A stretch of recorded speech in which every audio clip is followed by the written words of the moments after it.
Varicose veins కి సరైన చికిత్స కోసం సంప్రదించండి ఎవిస్ హాస్పిటల్. జై శ్రీకృష్ణ. ఆండాళ్ తిరువడిగళే శరణం. దివ్య తిరుప్పావై వ్రతం మొత్తం 30 రోజుల వ్రతం, 30 పాసురాలతో కూడుకున్నటువంటి వ్రతం. ఆ 30 పాసురాలలో ఈవేళ 10వ పాసురానికి వచ్చాం. అంటే ఏంటి? తిరుప్పావై వ్రతాన్ని 3 భాగాలుగా కనుక చేస్తే, 3 సమాన భాగాలుగా విభజిస్తే ఒక భాగం అయిపోతూనే ఉంది. ఇప్పుడే వచ్చినట్లుంది, అప్పుడే అయిపోతూ ఉంది కదండి. అస్సలు ఆండాళ్ తల్లి తిరుప్పావైని మననం చేస్తుంటే, శ్రవణం చేస్తుంటే, పాడుతుంటుంటే, నేర్చుకుంటుంటే సమయమే తెలియదు. అలాంటి ఆండాళ్ దివ్య తిరుప్పావై పాసురాలను మనం చక్కగా శ్రద్ధగా నేర్చుకోవడంతో పాటుగా దాని అర్థాన్ని కూడా తెలుసుకుంటూ ముందుకెళ్తున్నాం.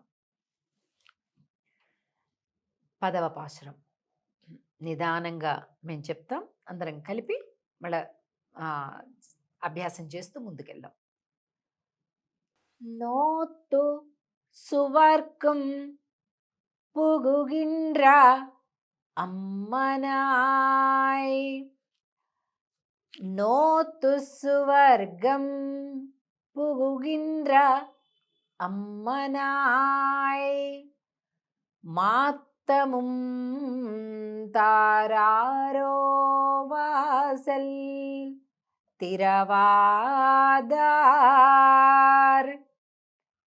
నాత తుజాయి ముడి నారాయణన్ நம்மால் போத்தப்பறை தரும் புண்ணியனால்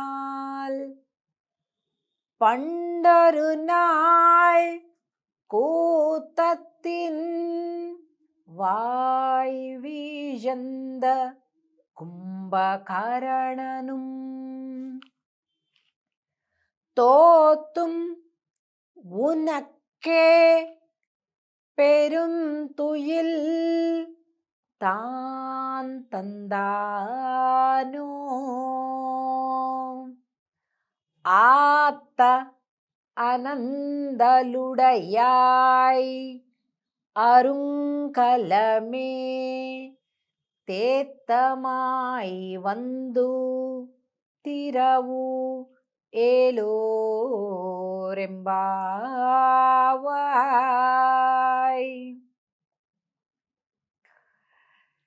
తిరుప్పావైలో ఈ 10వ పాసురంలోని ఈ గోపికి నువ్వు ఏం చెప్తున్నారో చెప్పిన.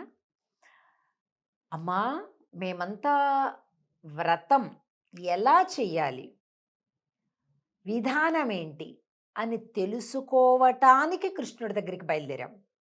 కానీ నువ్వా చూస్తే వ్రతము చేసేసి వ్రత ఫలముగా కృష్ణుణ్ణి లోపల పెట్టుకొని హాయిగా అనుభవిస్తున్నావు. నువ్వా పడుకుంటావు? అసలు నీకు నిద్ర పడుతుందా? స్వామి దగ్గరికి వెళ్తా అంటే నువ్వు అలా ఊరుకుంటావా? నువ్వు రాలే, ఇంకా తలుపులు అలాగే వేసున్నాయి అంటే అర్థం ఏంటంటే, నోము నోచటానికి మేమంతా వెళ్తున్నాం, నోము నోచేసి నోము ఫలం కూడా నువ్వు హాయిగా లోపల అనుభవిస్తున్నావు. అంటే ఏంటి? లోపల కృష్ణుడున్నాడు. చూడండి పాశ్రం చూడండి. నోతు సువర్గం పుగుగిండ్ర అమ్మనాయ్. మాత్తముం తారారో వాసల్ తిరవాదార్.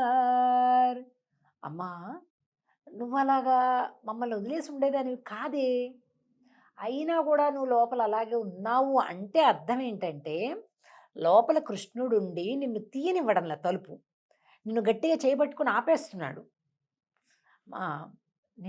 మాట్లాడనివ్వడంలే. నిన్ను మాట్లాడనివ్వకపోయినా కనీసం వచ్చి తలుపు తీయచ్చు కదమ్మా, గడి తీయచ్చు కదమ్మా అంటే, అబ్బా అలాగేం లేదమ్మా, కృష్ణుడేం లేడిక్కడ, అలాగేం అనుకోకండి అని లోపల గోపిక అన్నట్లుగా ఉంటే, నా తత్తుజాయి ముడి, లోపల నుంచి తులసి దళాల పరిమళం వస్తుంది అంటున్నారు. తులసి దళాల పరిమళం ఎప్పుడు వస్తుందండి? కేవలం శ్రీకృష్ణుడు ఉన్నప్పుడే వస్తుంది. ఎత్ర ఎత్ర తులసీ పరిమళ తత్ర తత్ర భగవాన్ శ్రీకృష్ణ అస్తి కదండి. అంటే ఎక్కడెక్కడ తులసి పరిమళం ఉంటే అక్కడక్కడ పరమాత్మ ఉంటాడు. ఎక్కడెక్కడ పరమాత్మ ఉంటే అక్కడక్కడ తులసి ఉంటుంది. ఇప్పుడు మనం మామూలుగా అనుకుంటుంటాం చూసారా, ఎక్కడ రామనామం వినిపిస్తే అక్కడ హనుమంతుడు ఉంటాడు, ఎక్కడ హనుమంతుడు ఉన్నాడంటే రామనామం ఉండే తీరుతుంది. అలాగనమాట. అందుకే మన ఆరాధనలో, నిత్య ఆరాధనలో తప్పనిసరిగా తులసి దళం ఉండాలి. అసలు తులసి దళము ఉంచనటువంటి ఆ ఆరాధన, పూజ నిష్ఫలం. నువ్వు ఎన్ని పూలు పెట్టు, బంగారు పూలు పెట్టు, వెండి పూలు పెట్టు, డైమండ్స్ పెట్టు, నగలు పెట్టు, ఏం పెట్టు, తులసి దళం ఒక్కటి ఉండాలి కంపల్సరీ. మనకు తెలుసు కదా, రుక్మిణి అమ్మవారి యొక్క తులాభార వృత్తాంతంతో సత్యభామ ఎన్ని ఆభరణాలు పెట్టినా అది తూగలేవు. రుక్మిణి అమ్మవారు ఒక్క తులసి దళం పెట్టగానే స్వామి తూగాడు. అంటే స్వామి నచ్చేదేంటి, మెచ్చేదేంటి?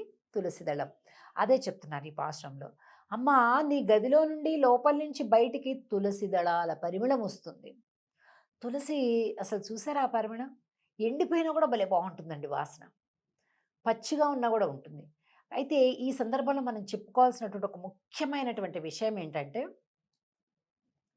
ఆరాధన చేసినప్పుడు మనం ఏదైతే ఆరగింపు పెడతామో, చక్కెర కావచ్చు, కలకండ కావచ్చు, ఖర్జూరం కావచ్చు, డ్రై ఫ్రూట్స్ కావచ్చు, అరటిపండు కావచ్చు, కొబ్బరికాయ కావచ్చు, పాయసం కావచ్చు, కట్టె పొంగలు కావచ్చు, పులిహార కావచ్చు, అన్నం కావచ్చు, కూరలు కావచ్చు, ఏదైనా ఆరగింపు చేయండి. మన యొక్క అనుకూలం, అవకాశం, భక్తి అన్నిటి మీద డిపెండ్ అయి ఉంటుంది. ఏవి పెట్టినా కూడా దానిపైన ఆచమనం అట్లా నీటిని శుద్ధి చేసి, శుద్ధి కోసం నీటిని చల్లి తులసి దళాన్ని పెట్టి ఆ తర్వాత ఆరగింపు చేయాలి. తులసి దళాన్ని పెట్టకుండా ఆరగింపు నిష్ఫలం. అంతేకాకుండా అది తీసుకునేటప్పుడు తులసి దళంతో సహా మనం కూడా తినాలి. దాన్ని పారేసేసి మిగతాదంతా మనం తినడం కాదు, తులసి దళంతో కలిపి తినాలి, ప్రసాదాన్ని స్వీకరించాలన్నమాట. అది పద్ధతి. అది చాలామంది అది తెలియక పొరపాటు చేస్తుంటారు. అందుకే చెప్తున్నాను ప్రత్యేకించి. భగవంతుడి పాదాల దగ్గర పెట్టిన తులసి దళాన్ని దాన్ని మళ్ళీ ఆ ఆరాధన అయిపోయాక చక్కగా కళ్ళకద్దుకొని మనం తీసుకోవాలి. స్వామి దగ్గరికి పెట్టే ముందు శుభ్రంగా నీళ్లతోటి కడిగి శుభ్రం చేసి పెట్టాలి. పుష్పాలు కానీ దళాలు కానీ ఏదైనా సరే నీటితోటి చక్కగా శుద్ధి చేసి పెట్టాలండి. సరే, సో ఇప్పుడు ఈ గోపిక నాతత్తుషాయముడి లోపల నుంచి తులసి పరిమళాలు వస్తున్నాయమ్మా, నువ్వేంటమ్మా ఇంత నిద్ర, ఇంత చెప్తున్నా కూడా కుంభకర్ణుడికి నీకు పోటీ పెడితే కుంభకర్ణుడే ఓడిపోయేలాగున్నాడే, ఓడిపోయి అతని నిద్ర కూడా నీకు బహుమతిగా ఇచ్చినట్టున్నాడే. అమ్మా, నువ్వు లేకపోతే నువ్వు గొప్ప ఆభరణానివమ్మ మా గోష్ఠికి, మా గ్రూప్కి అని అన్నమాట అర్థం. నువ్వు కాస్త తేరుకొని రా తల్లి, మమ్మల్ని కటాక్షించు, అందరం కలిపి వెళ్దాం స్వామి దగ్గరికి, నువ్వు లేకుండా మేము వెళ్ళలేమమ్మా అని అంటున్నారు ఈ పాశ్రంలో. ఇలా భగవద్భక్తులను తమతో చేర్చుకునేటటువంటి విధానాలు ఒక్కొక్క పాశ్రంలో ఒక్కొక్క రకంగా చాలా అందంగా చెప్తుంది. ఆండాళ్ తల్లి స్వయంగా చెప్పినటువంటి పాసురాలు ఈ పాసురాలన్నీ.